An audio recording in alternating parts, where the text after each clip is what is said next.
ஒரு மதிப்பெண் தேர்வு 7 தமிழ். பிழையா நன்மொழி என்று வாய்மையை டேஷ் குறிப்பிடுகின்றது. நற்றிணை. டேஷ் ஓர் அதிசய திறவுகோல் என்பார்கள் நாக்கு. அறநெறி முதற்றே அரசின் கொற்றம் என்று கூறும் நூல் புறநானூறு. கவிஞர் வேணுகோபாலன் டேஷ் பேராசிரியராக பணியாற்றினார். எந்திரவியல் பேராசிரியராக பணியாற்றினார். காலக்கழுதை என்பதன் இலக்கண குறிப்பு உருவகம். பொன்னினும் விலைமிகு பொருள் செல்வம் உடையவர் கவிஞன். புவியில் நானூர் புகழுடை தெய்வம் என்று கூறியவர் கண்ணதாசன். ஈற்றடி முச்சீராகவும் ஏனைய அடிகள் 4 சீராகவும் அமையும் பா வெண்பா. ஏகாரத்தில் முடியும் பாவகை ஆசிரியப்பா. செய்யுள் இயற்றுவதற்குரிய இலக்கணம் யாப்பு. சிலப்பதிகாரத்திலும் மணிமேகலையிலும் அமைந்த பாவினம் அகவற்பா. கால கணிதம் கவிதையில் இடம்பெற்ற தொடர் இகழ்ந்தால் என் மனம் இறந்து விடாது. உலகமே வறுமையுற்றாலும் கொடுப்பவன் என்றும் பொருள்களின் இருப்பை கூட அறியாமல் கொடுப்பவன் என்றும் பாராட்டப்படுவோர் அதியன் பெருஞ்சாத்தன். வீட்டை துடைத்து சாயமடித்தல் இவ்வடி குறிப்பிடுவது இடையராது அறப்பணி செய்தலை. மேன்மை தரும் அறம் என்பது கைமாறு கருதாமல் அறம் செய்வது. சொற்பொழிவாற்றுவது போன்ற ஓசை அகவலோசை. சாகித்ய அகாதமி விருது பெற்ற கண்ணதாசனின் நூல் சேரமான் காதலி. தாவோ இயம் என்ற கோட்பாடு சீனா நாட்டைச் சேர்ந்தது. அமைச்சரை செம்மை சான்ற காவிதி மாக்கள் என்று போற்றுபவர் மாங்குடி மருதனார். 5 அடி முதல் 12 அடிகள் வரை பெற்று வருவது பகருடை வெண்பா. கீழ்காணும் பாடலை படித்து பின்வரும் வினாக்களுக்கு விடையளிக்கவும்.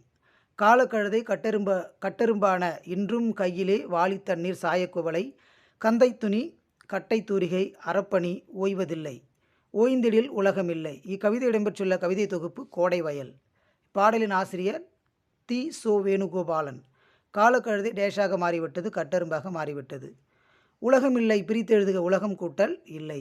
அறப்பணி ஓய்வதில்லை ஓய்ந்திடில் உலகமில்லை. இவ்வடிகள் இடம்பெறும் நயம் இயைவு. கவிஞன் யானூர் காலக்கணிதம் கருப்படு பொருளை உருப்பட வைப்பின் புவியில் நானூர் புகழுடை தெய்வம் பொன்னினும் விலைமிகு பொருளின் செல்வம்.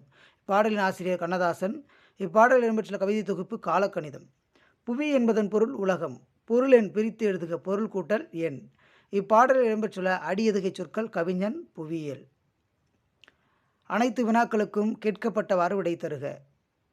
விடைகளுக்கேற்ற வினாக்கள் அமைத்து எழுதுக. பொது விதியான அறத்தை மனிதன் ஏற்க வேண்டும். எவற்றை மனிதன் ஏற்க வேண்டும்? அறநெறிக்கால அறங்கள் சமயம் சார்ந்தவை. அறநெறிக்கால அறங்கள் எவற்றை சார்ந்தவை? உண்மையான செல்வம் என்பது பிறர் துன்பம் தீர்ப்பதுதான் என்கிறார் நல்வேட்டனார். உண்மையான செல்வம் எவை என நல்வேட்டனார் கூறுகிறார். கீழ்காணும் உரைப்பத்தியை படித்து பின்வரும் வினாக்களுக்கு விடை தருக. கொடையின் சிறப்பால் வள்ளர் எழுவர் போற்றப்படுவது பழந்தமிழர் கொடை மாட்சியை புலப்படுத்துகிறது. எழுவரின் கொடை பெருமை சிறுவானாற்றுப்படையிலும் பெருஞ்சித்திரனார் பாடலிலும் பதிவு செய்யப்பட்டிருப்பது குறிப்பிடத்தக்கது. ஆற்றுப்படை இலக்கியங்கள் கொடை இலக்கியங்களாக உள்ளன. 10 சேர அரசர்களின் கொடை பதிவாகவே உள்ளது. புறநானூற்றின் கொடை பதிவும் குறிப்பிடத்தக்கது. வள்ளல் எழுவரும் போற்றப்படுவது ஏன்? கொடையின் சிறப்பால். எழுவரின் கொடை பெருமை எதில் பதிவு செய்யப்பட்டுள்ளது? சிறுவானாற்றுப்படை. சேர அரசர்களின் கொடை பதிவாக உள்ள நூல் எது? 10. அனைத்து வினாக்களுக்கும் அடைப்புக்குறிக்குள் கேட்கப்பட்டவாறு விடையளிக்க. பிலாசபர், ரெனைசன்ஸ், மெய்யியலாளர், மறுமலர்ச்சி. ரெவல்யூஷன் பிலீஃப், மீட்டுருவாக்கம், நம்பிக்கை. ஆசுகவி, பிறப்பிலேயே கவி பாடும் திறன் பெற்றவர். மதுரகவி, இனிமை நிறைந்த பாடல்களை இயற்றுபவர். சித்திரக்கவி, 21 நயங்களில் கவிதை பாடுபவர். கானடை, சொல்லை பிரித்து பார்த்து பொருள் எழுதுக. கான் அடை காட்டைச் சேர், கான் நடை காட்டுக்கு நடத்தல், கால்நடை காலால் நடத்தல். பின்னாக்கு, சொல்லை பிரித்து பார்த்து பொருள் தருக. பின்னாக்கு, எள் கடலை ஆட்டும்போது கிடைப்பது. பில் நாக்கு, பிளவுபட்ட நாக்கு. பேச்சு வழக்கினை எழுத்து வழக்காக மாற்றுக. அங்கனக்குள்ளே டீ சாப்பிட்டு பேப்பர் படிச்சுட்டு இரு, நான் வெரசா வந்துடுவேன். அங்கே தேநீர் அறிந்துவிட்டு நாளிதழை படித்து கொண்டு இரு, நான் விரைவில் வந்து விடுகிறேன். இதுக்கு பதில் எழுதலை, ஏன்னா இது பேச்சு வழக்கு எழுத்து வழக்காக மாற்றுறது உங்களுக்கு ரொம்ப எளிமையாக இருக்கும். அவன் பாட்டியோட வெளியூர் போயிருக்கான், உங்கள் ஊருக்கு அவனை கூட்டிக்கிட்டு வரேன். அவன் பாட்டியோடையும் வெளியூர் சென்றிருக்கிறான், உனது ஊருக்கே அவனை அழைத்து வருகிறேன். 46. இப்போ ஒசரமாக வளர்ந்துட்டான், உனக்கு அடையாளமே தெரியாது, ஊருக்கு எங்கூட வருவான் பாரேன்.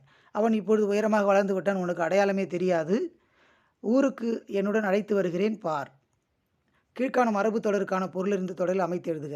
அள்ளி இறைத்தல், தேர்தலில் வெற்றி பெற பணத்தை அள்ளி இறைத்தான். கயிறு திரித்தல். ரகு ஆசிரியரிடம் கயிறு திரித்தார் போல் கதை பேசினான். மனக்கோட்டை. ஒரு சிலர் மனக்கோட்டை கட்டியே வாழ்வை கடத்துகின்றனர். ஆறப்போடுதல். எனது நண்பன் பிரச்சனையை ஆறப்போடுவதில் வல்லவன். நன்றி.